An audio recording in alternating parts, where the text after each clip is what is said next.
figure out who exactly you are and come back to your core self? How to figure out who you are, and I think especially for people my age in college and stuff, figuring that out is really hard because we're around so many different groups and we see so many how to figure out who you are, and I think especially for people my age in college and stuff, figuring that out is really hard because we're around so many different groups and we see so many various activities as normal. So if you're in one group, one thing's normal and like maybe you're a certain person with them, but then if you change your friend group, maybe you're friends with these people, you're this person. So how do you figure out who exactly you are and come back to your core self? Wow. I don't know how to answer that because I've always just done me and not worried about it. So I just have to tell you, I don't know how to answer that except to not worry about what people are thinking about me. Like to do what feels right with the people that feels right. And you know, when something does, like pay attention to those ding, ding, ding, ding, ding, like this doesn't feel comfortable. This doesn't feel right. Like to pay attention to those things and honor your feelings, like listen to your intuition and just follow that. And because I always did that, I don't think I ever struggled with like, who am I and what am I? One thing that we did I had a child development class and we had to go back and ask our parents, what were we like as a kid? And it was interesting going back and asking my mom. She sent me this little paragraph thing about what I was like as a kid. And I actually just posted this quote on my story. Was it a surprise to you? It was a little bit. I think that, I don't know, this quote that I posted was, there was a girl that I played basketball with like way long ago and she posted it and I was like, oh my gosh, this resonates so much. And it talks about how you need to be who you are before society got to you and before you started acting in relation to what your culture says is okay. And so that idea of like going back to your childhood self was really interesting. Do you see like parallels between like who you are now and who you were as a child? My parents are staying with me right now, so I'll go home and ask them this tonight. But I think I know because my parents read every parenting book available. Like I remember parenting books out when I was growing up. And so they were always trying to be better parents. I was aware of that. And because of that, they were always kind of telling me a narrative as I was growing up, like, you're the leader, you're the creator, you're the funny one, you're going to make, you know, they would always tell me this narrative that was a really positive narrative, and I was living up to it. And so I think that, you know, what narrative they're going to tell me about what I was like as a child will be interesting. But I suspect they were telling me that narrative all along as I was growing up. And I think I very much today who I probably was as a kid. I mean, I think about things I did like in elementary school and middle school, and yeah, that's pretty much on par with who I am today. What are some of those things that like you did that like you think back to? I was always trying to organize a group to do things like, okay, this is what we're going to do. And, you know, like my senior year in high school, I remember I got everybody. I'm like, okay, first day of school, it's going to be a funeral. And we're going to all wear black. And we're going to come in on our first day of school, and we're going to come in like 3 hours late to school in rows and rows and rows of black limos. And so every and P.S. I rented the limos and charged every senior a fee to be in the limos, which of course there was, you know, a little padding in there, so I was like making money on them too. But I thought, this is funny and it's exciting and it's different and we're really going to make a statement and I'm going to make some money, you know, like so I was always doing something that I thought people would find funny and interesting and make a statement and like just live life big. But I was always trying to get other people to do it with me. I was always recruiting people, you know, whatever it was. That's so funny. I love that. If you could give like any advice to your younger self, knowing what you know now, what would you say?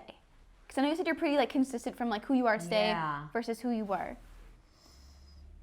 I probably, and maybe it has to do with the fact that I'm 5'2". So there were a lot of times when I was, especially in college, and because I had some business success and I was working with adults, like a lot of adult males. I worked as a paralegal and I, you know, had my All Michigan Auto Swap Meet business. I remember thinking, they don't see me as being important enough. They think I'm this dumb, blonde law clerk, you know? So I was always trying to like get into debates and like prove my intelligence or prove my business sense or just, I was always trying to prove myself, and especially to men. And it wasn't like I thought they were like, I guess I just didn't think they took me seriously because I looked like a little blonde girl, you know? And I would tell my younger self, like, don't worry about it. Like, you don't have to prove anything. And because I think that sometimes came across as obnoxious, you know?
My parents were kind of talking about before I came to meet you. They're like, Chalene's like so, like you can just tell she's so dynamic and confident, just the way that she talks. Aww.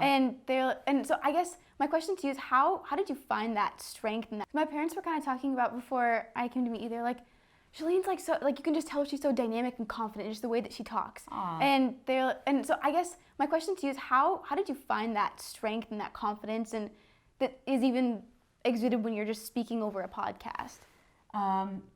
So I have a dialogue that I play in my head, and I've mentioned this before, that I think some people either play a dialogue that they've adopted from a negative influence in their life, which is a shame, because now you're playing a tape that doesn't belong to you, a recording that doesn't serve you, but you can, whatever tape you play over and over in your head, it becomes part of your reality, and part of your beliefs. And again, to give my parents credit, and I'm hoping that maybe some parents are watching this and realizing what influence you have over your children. But even those people, if you didn't have parents who did this for you, you have to play that voice of someone who said something amazing to you, and you just have to keep playing that on loop.